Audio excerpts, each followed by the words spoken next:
ahí, hermanos, en Lucas capítulo 17 al 24. Y tenemos es un texto, hermanos, este es un texto que está permeado por el gozo, que tiene, en el cual resalta el gozo. Usted lo puede ver allí en el verso 17, dice que los discípulos regresaron con gozo. Luego el Señor les dice en el verso 20, por dos ocasiones, ¿verdad? Que primero que no se regocijen, y luego que porque están aparentemente regocijándose, por la razón no correcta, pero luego les dice que se regocijen y les da la razón correcta. Luego en el verso 21 encontramos a Jesús regocijándose. Entonces es un texto que está lleno de gozo, y por eso, hermanos, la fuente de nuestro gozo. Por esa razón queremos compartir. Ahora, ¿cuál es la fuente de felicidad para una persona que no conoce a Cristo, que no tiene una relación personal con Cristo? ¿Cuál es la fuente de su gozo? Le voy a mencionar algunos factores, usted puede agregar otros, me imagino. No voy a ser exhaustivo. Por ejemplo, muchas personas que no tienen una relación personal con Cristo, y algunos creyentes a veces caemos en esa tentación también. Basamos nuestra felicidad en el éxito laboral, en la solvencia económica, en el logro de metas, en las buenas relaciones sociales, en la buena salud, en una posición de influencia y algunas otras, como dije, que usted puede quizá agregar. Estos factores y otros se vuelven en la fuente del gozo para la generalidad de las personas que no tienen a Cristo en su corazón. Dije, algunos creyentes a veces caemos en ello, ¿verdad? Decimos, si no tengo buena salud, entonces, bueno, ¿verdad? Las cosas no andan bien, no tengo gozo. Si no estoy logrando metas, entonces no tengo gozo. Si no me está yendo bien en mis relaciones, no tengo gozo. Si no he logrado, ¿verdad?, escalar en algunas posiciones, entonces eso hace que no me sienta bien. Pero si estoy logrando esas áreas, entonces, ¿verdad?, todo va bien. La sonrisa está siempre conmigo, ¿verdad? La felicidad siempre está conmigo. Sin embargo, hermanos, ahí más adelante vamos a estar estudiando, en cierta ocasión se acercaron dos hermanos a nuestro Señor Jesús. Vinieron dos hermanos a nuestro Señor Jesús y estaban discutiendo por una herencia. Generalmente los hermanos, cuando los padres mueren y dejan alguna propiedad, ¿verdad?, terminan peleando por ello, no sé por qué. ¿Verdad? El Señor fue bueno conmigo. Mi papá murió hace muchos años y no nos dejó nada, entonces no tenemos por qué pelear. ¿Sí? Pero estos hermanos aquí están peleando por una herencia, y vienen al Señor y el Señor les dice, bueno, ¿y a mí quién me ha puesto como árbitro entre ustedes? ¿Quién me ha puesto como juez entre ustedes? Y les dice el Señor, mirad, guardaos, pues la vida del hombre no consiste en la abundancia de los bienes que puede atesorar o los bienes que posee. Mirad y guardaos de toda avaricia, porque la vida del hombre, y por supuesto es un término genérico, del hombre o la mujer, no consiste en la abundancia de los bienes que posee. Ahora, de los bienes que posee, no solo está hablando de bienes materiales, cualquier otro bien que usted puede imaginarse. La vida del hombre, la dicha del hombre, el gozo del hombre, la felicidad del hombre no consiste en eso. Ciertamente son factores importantes, pero dice el Señor, no radica ahí. En otra oportunidad, nuestro Señor, dirigiéndose a sus discípulos, primero eran dos hermanos, ahora es a sus discípulos, les dijo, porque ¿qué aprovechará al hombre si ganare todo el mundo y perdiere su alma? ¿Qué aprovecha una persona si gana todo en esta vida? Reconocimiento, posiciones, logra metas, viajar, conocer, tiene una gran cuenta de banco y todas esas cosas que son buenas, por supuesto, pero pierde su alma.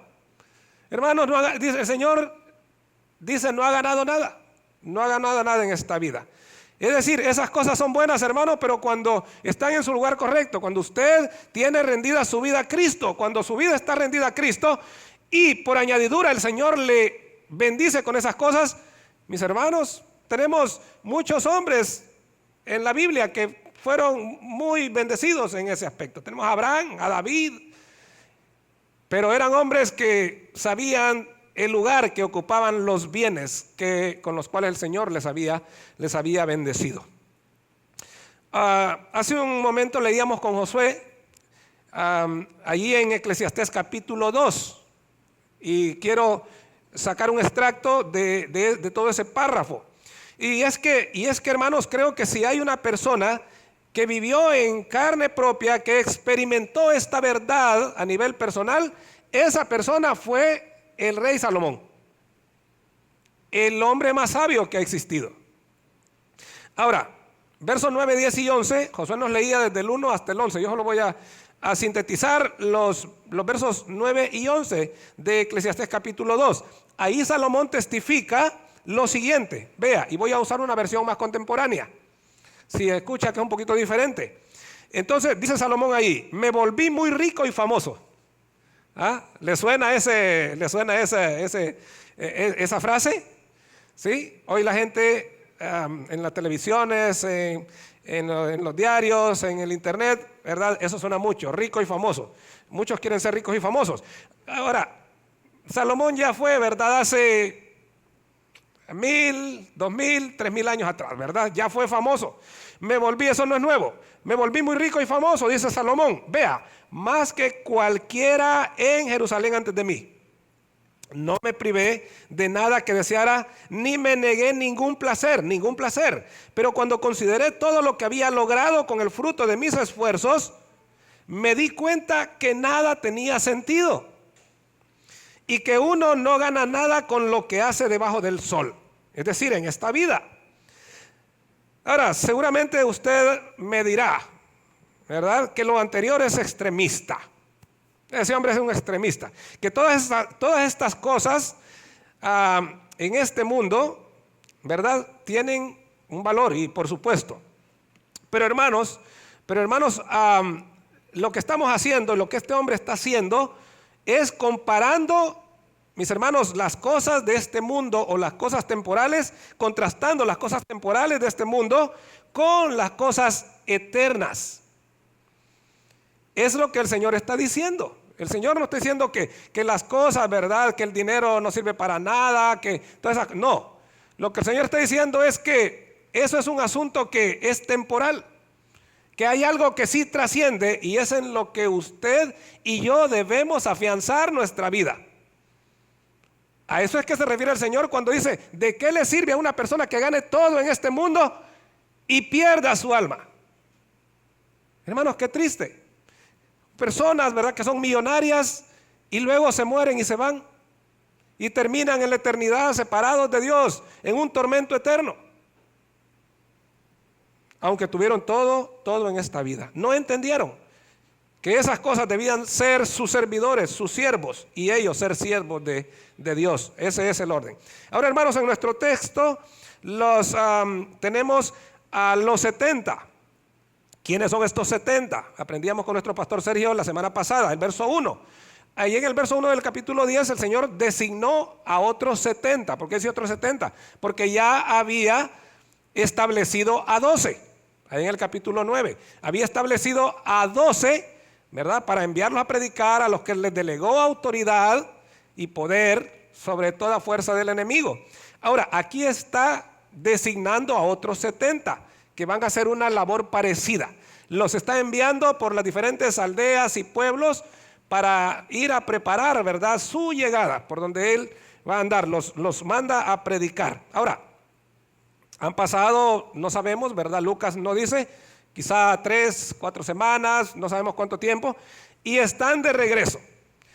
Están de regreso y vienen con un informe emocionante. Vienen con un gran gozo por la experiencia extraordinaria que han vivido. Y así comienza el verso 17. Dice: volvieron los 70 con gozo. La palabra es chairó. ¿sí? Con gozo, con gozo. Volvieron al Señor. Ahora, ¿cuál era la razón de ese gozo? Lo sigue diciendo. La razón es que aún los demonios se nos sujetan en tu nombre. Y les dijo Jesús, les dijo el Señor, yo veía a Satanás caer del cielo como un rayo. Luego a continuación les dice el verso 19, he aquí os doy potestad de hollar. Es una palabra rara, es pisotear, aplastar, ¿verdad? Si quiere usar una palabra más contemporánea. He aquí os doy potestad de pisotear, de aplastar, de poner debajo de ustedes serpientes y escorpiones. Y también os doy potestad sobre toda fuerza del enemigo y nada os dañará. Ahora, mis hermanos, ¿qué es lo que el Señor está haciendo aquí? Los discípulos dicen que vienen con gran gozo, vienen con mucho gozo. Vivieron una experiencia que jamás se imaginarían. Y es interesante, hermanos, que cuando el Señor los envía en el verso 1, es un poquito diferente. Lucas lo describe un poquito diferente del envío de los 12. Porque a los 12, como decía, les delega poder y aquí os doy poder y autoridad sobre todos los demonios para expulsar demonios. El Señor es específico. Pero en el caso de los 70, el Señor les dice que vayan por las diferentes aldeas, que entren a las casas y que sanen a los enfermos que hay allí. Eso es todo. Pero hermanos, estos 70 regresan y dicen, Señor, aún los demonios se nos sujetan en tu nombre. ¿Qué pasó ahí? O sea, ¿y de dónde? ¿Cómo es eso? Es una cosa muy... Yo digo, interesante. Bueno, una razón, hermanos, es que cuando el Señor los envió, ¿verdad? Por implicancia, Él les está delegando, que les dice sanar, les está transfiriendo poder y autoridad. Y por eso ellos, ¿verdad? Pero es interesante que ellos, hermanos, mientras estudiaba, de que ellos no se limitaron solamente a sanar a los enfermos. Es decir, ellos fueron, ¿verdad? Y decimos, venimos en el nombre del Señor. El Señor nos dio su autoridad, el Señor nos mandó, ¿verdad? Y con toda fe dice que invocaron el nombre del Señor sobre demonios y los demonios se les sujetaban. Interesante. Ahora, hermanos, el Señor entonces va a reorientar lo que es la idea del verdadero gozo, de la fuente del gozo en el corazón de sus discípulos en ese contexto, y también nos quiere reorientar a nosotros, porque a veces, hermanos, podemos tener distorsionado, ¿verdad? ¿Cuál es la fuente del verdadero gozo? ¿En qué radica nuestro gozo? Y lo primero que vemos entonces es que el verdadero gozo, hermanos, no radica en tener poder y autoridad sobre el enemigo. No está allí, no está allí. ¿Por qué, hermanos? ¿Verdad? Porque no es un asunto que tiene que ver con nosotros. Es un asunto de Jesús. El poder está en Jesús. Es Él quien pone debajo de nosotros. Es Él quien somete al enemigo. Es el que estaba haciendo la obra a través de los discípulos. Nosotros solo somos depósitos del poder, de la autoridad del Señor. No hay nada en nosotros. Y esa palabra griega allí, upotazo, es poner debajo, someter a un poder, someter una fuerza, someter una autoridad. Ahora, ¿por qué nuestro gozo no debe radicar ahí, hermanos? ¿Por qué? En cosas extraordinarias. Por ejemplo, en la iglesia de Corinto, hermanos, ellos estaban deslumbrados por las cosas extraordinarias. Cuando usted lee 1 Corintios, por eso Pablo llama mucho la atención, porque a ellos, ¿verdad?, les gustaba eso de hablar en lenguas, hacer milagros, y ellos estaban deslumbrados con eso. Sin embargo, hermanos, cuando vemos aquí, vemos que una de las cosas que el Señor quiere que aprendamos es, mis hermanos, que eso no es una evidencia de que tenemos una verdadera relación con el Señor.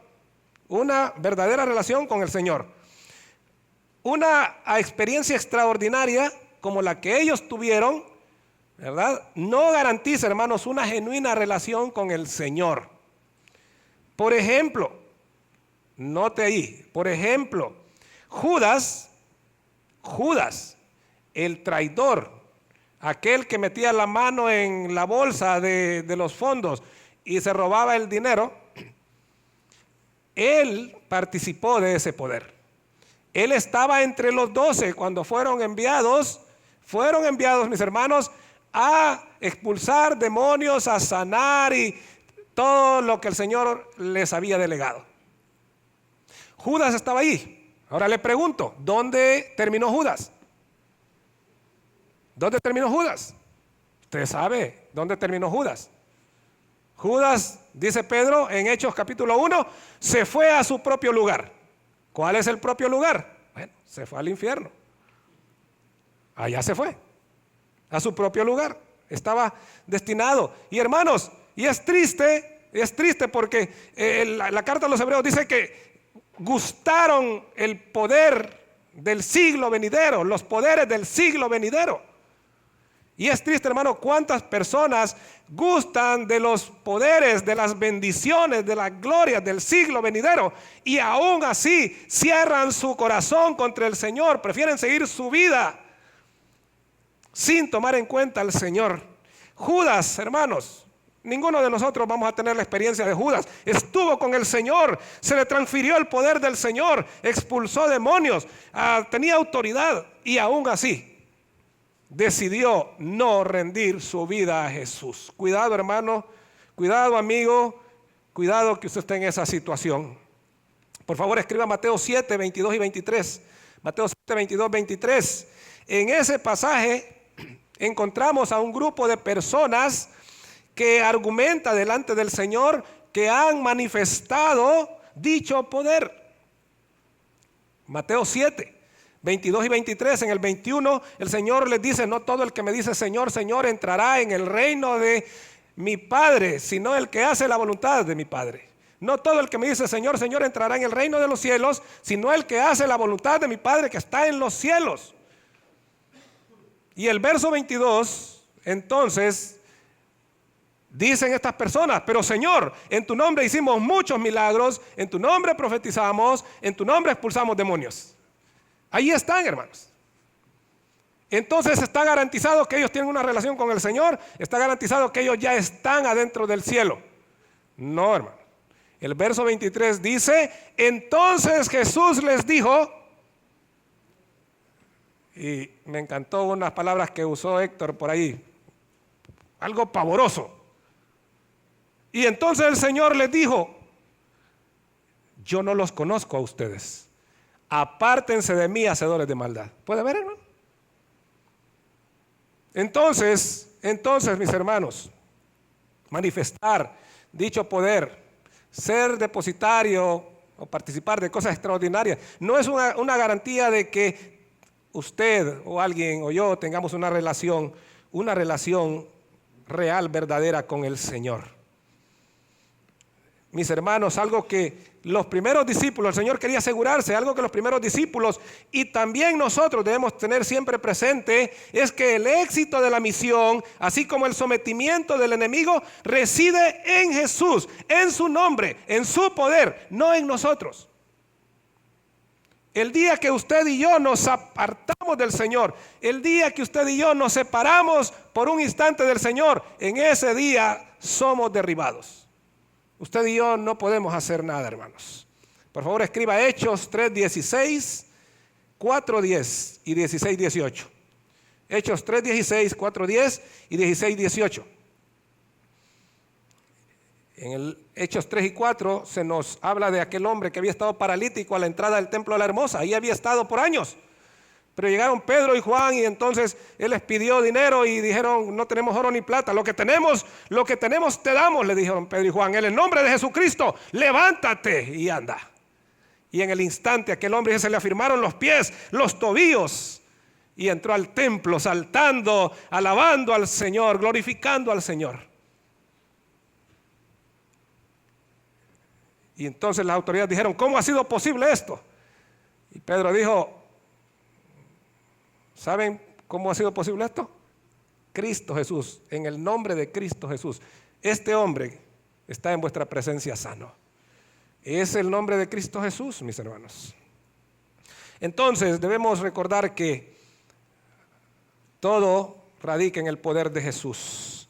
Segundo, mis hermanos, Satanás está destinado a la derrota. Ellos no tienen que alegrarse porque los demonios se sujetan. Eso ya está decretado, eso ya está determinado. El verso 18 dice Jesús, y él les dijo, yo veía a Satanás caer del cielo como un rayo. Fue una caída repentina, estruendosa, dura. Satanás cayó, Dios lo lanzó por su soberbia, por su orgullo, por su arrogancia, por querer igualarse al Todopoderoso.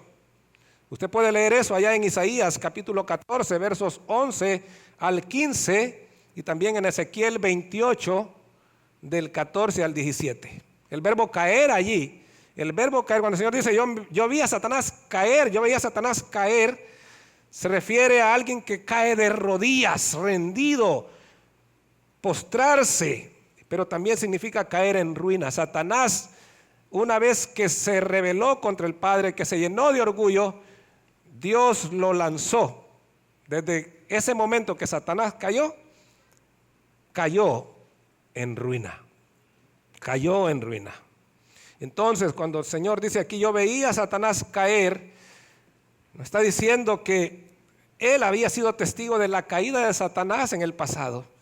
También allá en Mateo 4, Lucas 4, el Señor es testigo de su caída cuando Satanás se enfrenta con él para tentarlo y hacer desobedecer al Padre.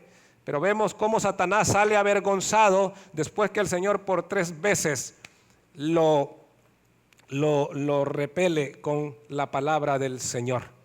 Pero también, hermanos, la expulsión de los demonios por parte de los discípulos en este viaje misionero, en esta gira misionera, una vez más pone en evidencia la realidad espiritual caída de Satanás y sus demonios. O sea, hermanos, los discípulos no deben alegrarse porque los demonios se sujetan.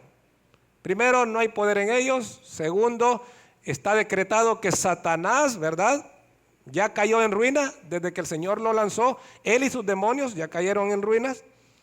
Y en Apocalipsis 20:10 miramos su final, ¿verdad? Si quiere anotar Apocalipsis 20:10, ahí está su final. Pero lo tercero aquí en este punto es que el poder y la autoridad no son delegados. Verso 19.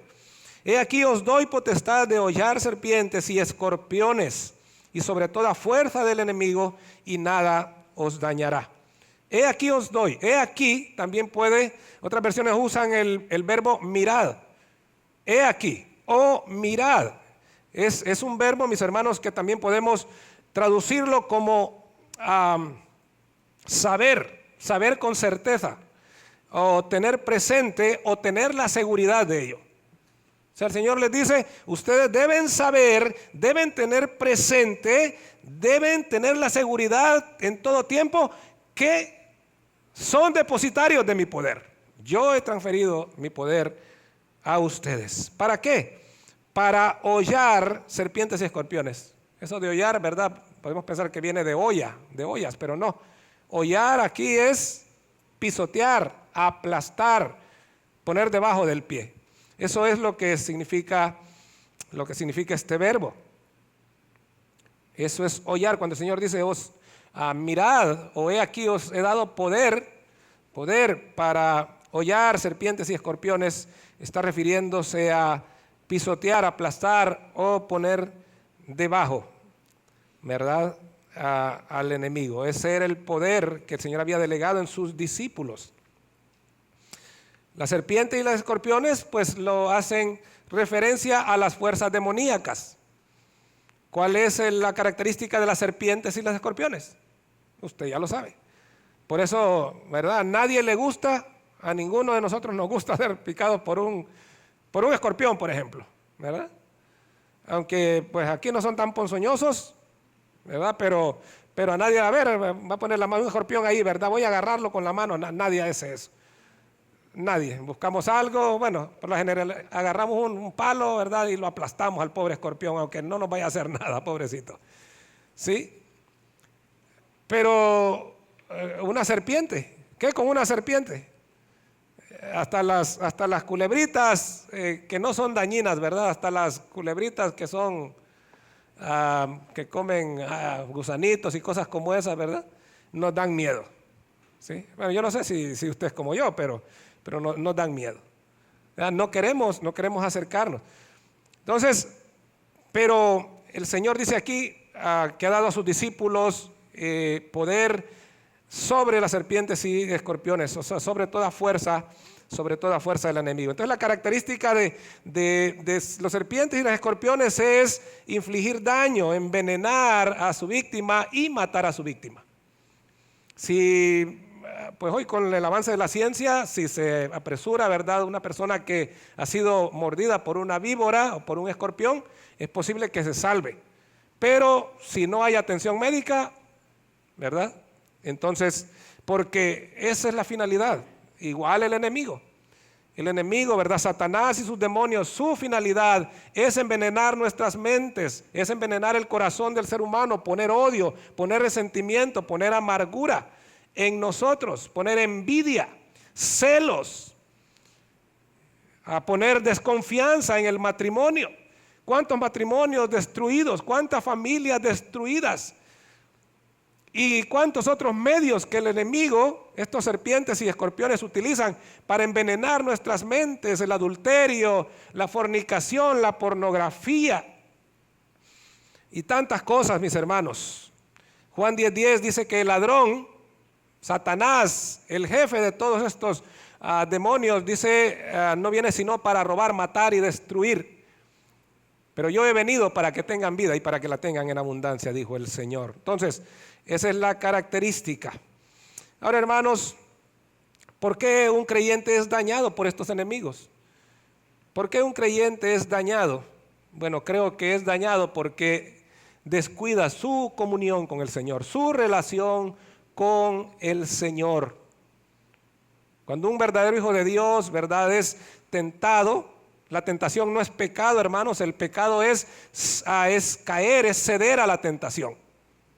Entonces, cuando un creyente cede a la tentación, ¿verdad?, es porque ha descuidado su comunión con el Señor, su relación con el Señor.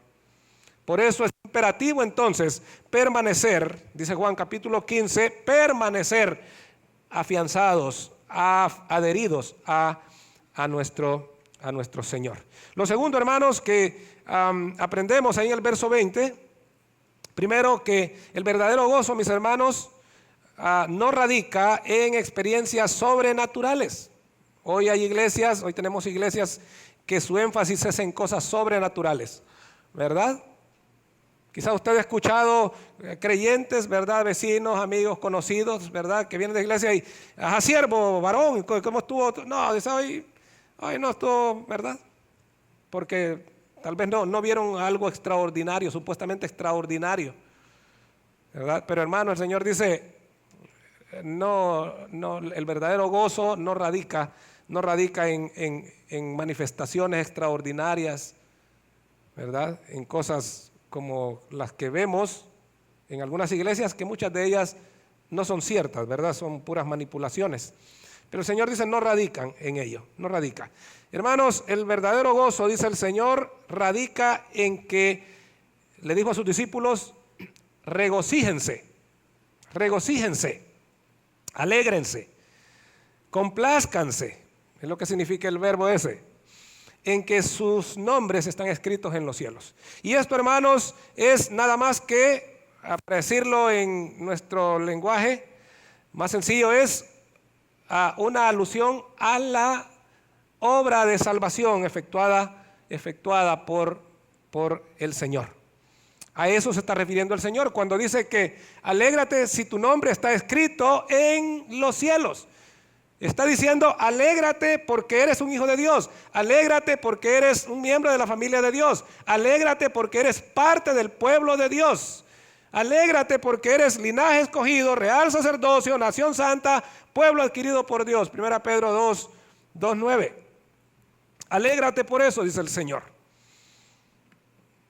Ahora, ¿cómo es posible esta obra, mis hermanos? ¿Cómo es que nuestros nombres son escritos en el libro de la vida? Como lo dice Apocalipsis capítulo 20, el libro de la vida. ¿Cómo nuestros nombres se inscriben ahí? Efesios 2, 8 y 9 nos lo dice. Nos dice que es por la gracia de Dios. Efesios 2, 8 y 9. Porque por gracia sois salvos por medio de la fe. Esto no de vosotros, es un don de Dios, no por obras para que nadie se gloríe. ¿Verdad? Así que si usted está con nosotros en esta mañana, ¿verdad? Y usted dice, bueno, yo creo que mi nombre debe estar escrito en el libro de los cielos porque pues yo no soy una mala persona, ¿verdad? Yo soy un buen padre, soy un buen esposo, soy un buen hijo, ¿verdad? Yo soy un hombre trabajador, soy una ama de casa, ¿verdad? Que yo mantengo Eso es muy bueno, sígalo haciendo, eso es excelente. Esos son los hombres y mujeres que necesita este país y esta sociedad, pero eso no les sirve para la salvación. ¿Sí?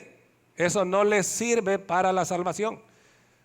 La salvación es una obra exclusiva, copyright, derecho exclusivo de Dios, porque por gracia sois salvos por medio de la fe. Esto no de vosotros. ¿Qué es esto de no de vosotros? La gracia y la fe. Esto no es de vosotros. Usted y yo no podemos producir eso. Eso es un don de Dios, es decir, un regalo. Dios se lo regala a usted, Dios me lo regala a mí. ¿Por qué? ¿Porque soy bueno? No, porque es lo que Él quiere hacer. Él lo mira a usted y dice, te quiero salvar. Algunas personas se molestan por eso y dicen, bueno, yo no voy a esa iglesia Impacto porque dicen que el Señor escoge así. Si es que Él es el dueño de todo, Él tiene el derecho. ¿Cómo le va a decir la vasija de barro al alfarero? ¿Por qué me estás dando esta forma? En palabras de Pablo. Sí, no es el alfarero, pues. Y si él hizo este mueble, ¿por qué le voy a decir yo? ¿Y por qué? ¿Por qué? No, sí. Así lo quise hacer yo, dice el Señor, y así me gusta. Esa es la soberanía de Dios, hermanos. Entonces Él decide salvarlo a usted. Es su gracia y es su fe la que Él le regala a usted y a mí. Por eso estamos hoy aquí. Es por gracia, por la gracia de Dios. Y es por la obra sacrificial de Cristo. Por favor, escribe Efesios 2, verso 1 y versos 11 al 16. Es por la obra redentora de Cristo. Así es, por esa causa, hermanos, es que nuestros nombres están escritos en el libro de la vida. Es por eso que usted es salvo. Usted no puede hacer nada. Se lo voy a decir así en pocas palabras. Como dice Pablo, Filipenses capítulo 3. A mí no me es molesto repetir las mismas cosas, dice Pablo. Y para ustedes es mejor. Y se lo voy a decir otra vez. Usted y yo no podemos hacer nada. Es el beneplácito del Señor. Es la soberanía del Señor. Es porque Él decide. Así que alabe al Señor en esta mañana. Si usted está aquí, alabe al Señor si ya es un hijo de Dios. Y si usted está aquí, no es un hijo de Dios, también dele gracias. Porque ¿sabe por qué está usted aquí? Porque el Señor dijo, puso el deseo en usted para que viniera esta mañana y escuchara el Evangelio. Es lo que le estamos enseñando acá. ¿Y por qué lo estamos diciendo? Porque no queremos que se vaya ahorita a las 12:30 de aquí, que se vaya, qué buen mensaje. No queremos eso. Lo que queremos es que usted diga, soy un pecador, estoy perdido, estoy condenado, voy para el infierno, no hay esperanza para mí, necesito rendir mi vida a Cristo. Eso es lo que queremos que diga aquí. Eso es lo que usted tiene que decir. Así. Porque si usted se ve en esta mañana de acá, escuchando el Evangelio que le estamos predicando y se va simplemente diciendo que estuvo bueno el mensaje, que la alabanza estuvo excelente, eso no. Ríndale su vida a Cristo. Eso es lo que tenemos que hacer. Eso es lo que Dios manda. Nos enseñaba nuestro pastor Sergio la semana pasada. Dios lo manda.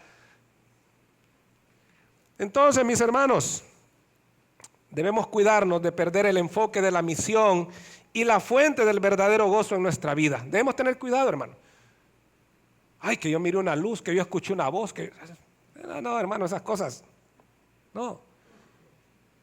No, es porque su nombre está escrito en el libro en el libro de la vida. Debemos cuidarnos de perder el enfoque de la misión y la fuente del verdadero gozo en nuestra vida. También quiero que recuerde, hermano, que no es la autoridad sobre los espíritus malignos, sino la proclamación del evangelio para la salvación de las almas. Eso es lo importante. Recuerde que el poder temporal sobre Satanás y sus demonios es un asunto secundario al hecho de la vida eterna. La salvación del alma, de su alma, de mi alma, es más importante que los actos de poder que podamos realizar en el nombre del Señor. Aunque si Él le place hacerlos, bueno, alabémoslo, démosle gracias en humildad. Hermano, recuerde que la ciudadanía en los cielos es más importante que la capacidad de producir pavor en el infierno.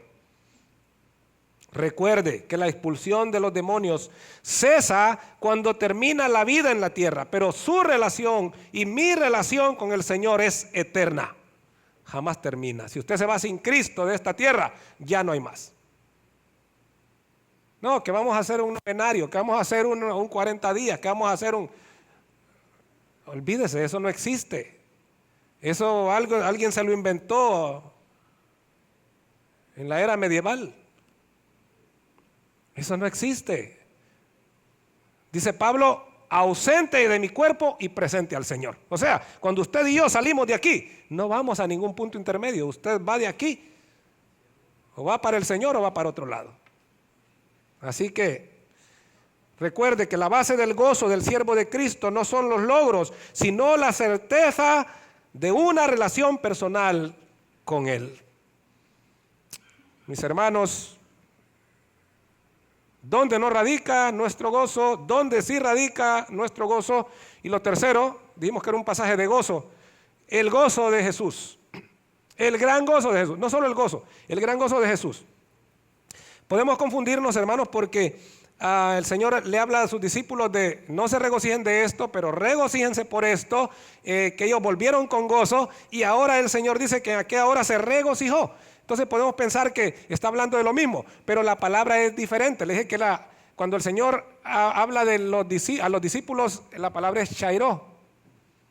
Pero en este caso, la palabra es diferente, aunque en castellano es la misma, en griego es diferente, es agaliao. Y esa palabra se refiere a una felicidad o euforia extrema. O sea, el Señor no solamente estaba feliz, era una felicidad, yo no sé cómo explicarlo, ¿verdad? Era una super felicidad la que el Señor experimentó en aquel momento, dice, y puede encontrar el texto paralelo allá en Mateo capítulo 11, versos 25 al 27, allá dice lo mismo. En aquella hora Jesús se regocijó en el Espíritu. Entonces, de acuerdo a la palabra, por eso titulamos esta parte el gran gozo de Jesús. Porque era un gozo, no como los discípulos venían muy gozosos por la experiencia, pero el gozo de Jesús sobrepasó por mucho al gozo que traían los discípulos. Ahora, y es la única vez, hermanos, que se menciona en relación con Jesús, que aparece esa expresión ahí, que él se regocijó. Ahora, ¿de dónde proviene este gozo, hermanos? Dice el versículo 21 que el Señor experimentó esta euforia extrema o esta inmensa felicidad en el Espíritu. En el Espíritu. Entonces ahí nos está hablando de la fuente de este gozo. Escriba por favor Gálatas capítulo 5, verso 22. Gálatas 5, 22, allá nos dice que el fruto del Espíritu es, mas el fruto del Espíritu es amor, gozo, paz, paciencia. Bueno, usted ya lo sabe, ¿verdad? El fruto del Espíritu. Gálatas 5, 22, 23. Pero comienza diciendo que el fruto del Espíritu es amor y gozo. ¿Verdad? Lo que necesitamos los seres humanos: amor, gozo, paz, paciencia. ¿Cuántos necesitan paciencia? Solo yo. Hermanos, sí, necesitamos. Entonces, el gozo es del Señor, es del Espíritu Santo, Dios Espíritu Santo. Pero también el gozo es mencionado en relación con el Padre. Por favor, escriba Salmo 16, 8. Salmo 16, 8. Escriba Nehemías 8:10. Nehemías 8:10, ¿verdad? Nehemías 8:10 dice que el gozo del Señor es nuestra fortaleza, nuestra fortaleza. Y en el Salmo 16:8 el salmista dice que en tu presencia hay plenitud, plenitud de gozo. Y delicias a tu diestra para siempre. Entonces, este gozo del Señor proviene del Espíritu Santo, y el gozo verdadero que usted y yo podemos experimentar, hermanos, proviene del Espíritu Santo en nuestra vida, no de cosas externas, no de factores externos, sino de la presencia del Espíritu Santo en nuestra vida. ¿Cuál es el fruto, el resultado de este gozo? Bueno, es una alabanza. Y el Señor dijo: te alabo, Padre. La palabra, el verbo que el Señor utiliza allí para decir te alabo, es un verbo, mis hermanos, que está cargado de reverencia, reconocimiento y gran emoción. Reverencia, reconocimiento y gran emoción. ¿Sí? ¿Ya lo tomó? A veces me reclame: pastor, es que usted lo dice muy rápido, ¿verdad? Entonces, por eso, ¿sí? Ahora estoy teniendo más cuidado. ¿Sí? No quiero que me regañen a la salida.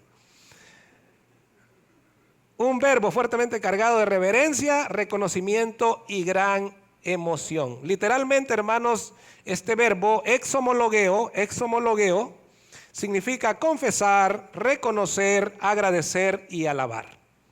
Eso es. Ahora, ¿a quién alaba el Señor? Al Padre. Te alabo, Padre, Creador, le dice allí, Señor del cielo y de la tierra. Señor, es decir, el dueño, a la suprema autoridad, el que gobierna, el que domina, el que tiene todo control. Entonces alaba al Padre, Dios Todopoderoso, creador y dueño y sustentador de todo cuanto existe. ¿Por qué lo alaba? ¿Por qué lo alaba? Pues lo alaba por su revelación a los humildes. Le dice allí: te alabo, Padre, Señor del cielo y de la tierra, porque escondiste estas cosas ¿de quiénes? De los sabios y entendidos, y las revelaste a los niños. Sí, Padre, porque así te agradó. Ahora, ¿a quién se refiere con lo de padres, con lo de sabios y entendidos? ¿A qué se refiere? ¿A qué se refiere? Bueno, hermanos, un sabio y entendido, y el Señor usa, ¿verdad?, un poco de sarcasmo ahí. Está implícito un poco de sarcasmo. Porque el Señor está hablando allí a los sacerdotes, a los escribas, a los fariseos y a los maestros de la ley. Otra vez, hermanos. A los sacerdotes, a los escribas, a los fariseos y a los maestros de la ley. ¿Verdad? Dice el Señor: te alabo porque escondiste estas cosas de los sabios y entendidos. Ahora, hermanos, es el sabio de los sabios. Nadie tiene mayor sabiduría que el que está hablando ahí.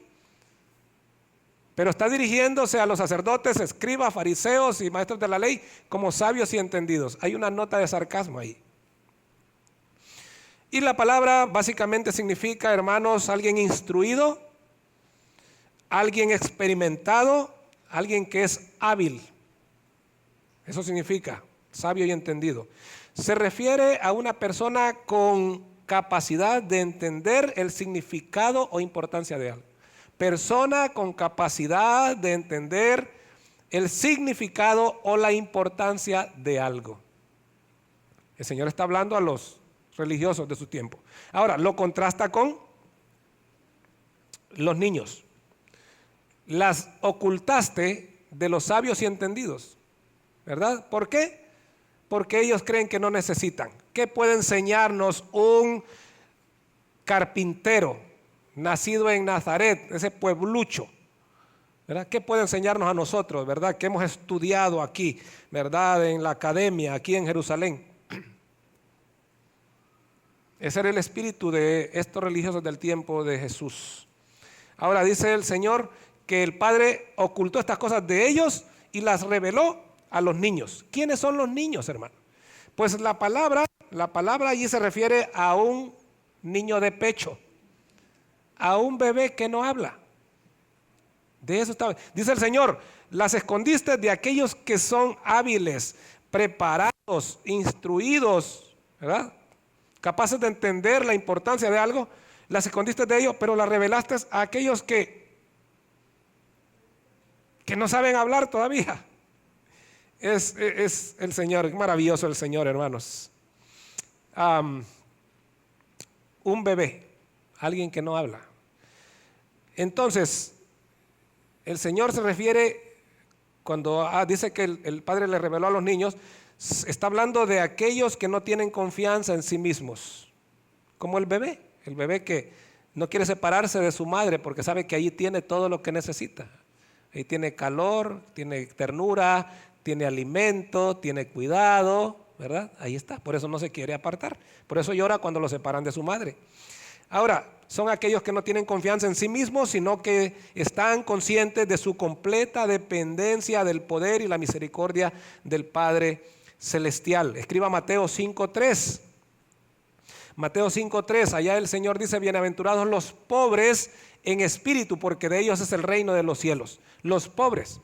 ¿Quiénes son los pobres ahí? Los que no tienen, ¿verdad?, dinero. Los que viven ahí en los bordos, ahí en casitas de cartón, ¿verdad? O de esos pobres. No está hablando de esos pobres. Está hablando de una persona que, aunque tenga muchos recursos, aunque viva, ¿verdad?, en una zona residencial carísima, es una persona que se considera en bancarrota espiritual delante del Señor. Es una persona que dice: Señor, yo, no merezco nada de ti. Señor, soy un pecador. ¿Cómo te he ofendido, Señor? Yo solo merezco tu castigo, que no me mires. ¿Recuerda el publicano aquel de Lucas 18? ¿Recuerda? Vino el sabio y entendido: Padre, te alabo porque yo no soy como estos aquí, ¿verdad? Y comenzó a decirle: yo ayuno 2 veces por semana, doy diezmo de todo lo que gano. Y comenzó a decir aquel montón de cosas ahí. Pero un publicano, dice el Señor, que subió al templo juntamente con ese hombre, estaba allá, dice. No alzaba su rostro, allá estaba, dice. No se sentía digno de acercarse un poquito más. Se quedó allá, dice, no levantaba su rostro y dijo 6 palabras, hermanos, 6 palabras. Dios, sé propicio a mi pecador. 6 palabras. Pero qué oración más poderosa, hermanos. ¿Saben qué dice el Señor? Ese hombre que dijo esas 6 palabras, aquel que se paró delante de él, dijo, ¿cuánto habló ese hombre ahí? Regresó a su casa como había entrado al templo, dice, lleno de pecado. Pero ese hombre que dijo 6 palabras, ese hombre volvió perdonado, dice el Señor. Esos son los pobres espirituales, hermanos. Esos son los niños. Por favor, escriba Hechos 4, 12 y 13. Hechos 4, 12 y 13. Aquí Lucas describe a estos niños, ¿verdad?, como hombres del vulgo y sin letras. Pedro ha dicho que en ningún otro hay salvación. Hechos 4:12. Y en ningún otro hay salvación, porque no hay otro nombre debajo del cielo dado a los hombres en que podamos ser salvos. Escuchen esto, dice Pedro. Y entonces, ¿qué dijeron los sabios y entendidos en relación con Pedro y los discípulos? Vean lo que dicen a continuación. Entonces, Hechos 4:13, entonces, viendo el denuedo de Pedro y de Juan, y sabiendo que eran hombres del vulgo, que eran hombres sin letras, a gran mata, ignorantes, sin educación, sin preparación, y del vulgo, idiotai. No le voy a decir usted la palabra en castellano, pero la palabra griega es idiotai. Eso están diciendo los sabios y entendidos de los discípulos. O sea, miraban el poder y la autoridad con la que hablaban y dicen: ¿cómo es posible esto? ¿Cómo es posible si estos son hombres a gran mata e idiotai? No tienen preparación, son ignorantes. ¿Cómo es que hablan con tanto poder? Y ellos mismos dan la respuesta ahí en el verso 13.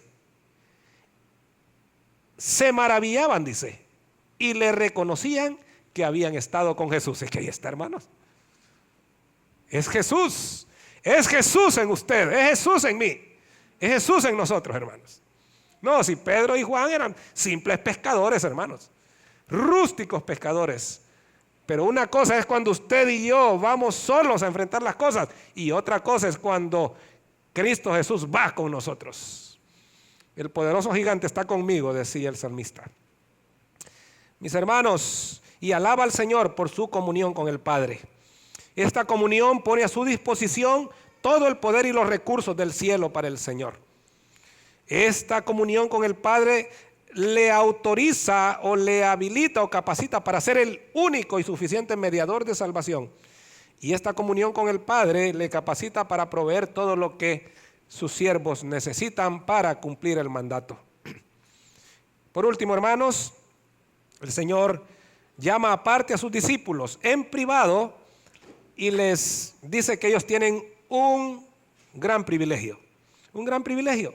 Y volviéndose a los discípulos les dijo aparte: bienaventurados, es decir, dichosos, afortunados, felices, bendecidos, los ojos que ven lo que vosotros veis, porque os digo que muchos profetas y reyes desearon ver lo que vosotros veis y no lo vieron, y oír lo que oís y no lo oyeron. Mis hermanos, el privilegio del creyente es algo que solo ellos pueden disfrutar, es un asunto exclusivo. Sí, es algo exclusivo, no todos pueden disfrutar de ese privilegio. El Señor lo llevó aparte en privado y les dijo esto. ¿Cuál es ese gran privilegio, mis hermanos? Ese gran privilegio es conocer, escuchar, ver, participar de la proclamación del mensaje del Evangelio. También el privilegio de ser instrumentos y depositarios del poder del Señor. Ese es el gran privilegio del creyente, mis hermanos. Conocer, escuchar, ver y participar en la proclamación del mensaje del Evangelio de salvación del Mesías. Y también el privilegio de ser instrumentos y depositarios de su poder. Algo que anhelaron profetas y reyes.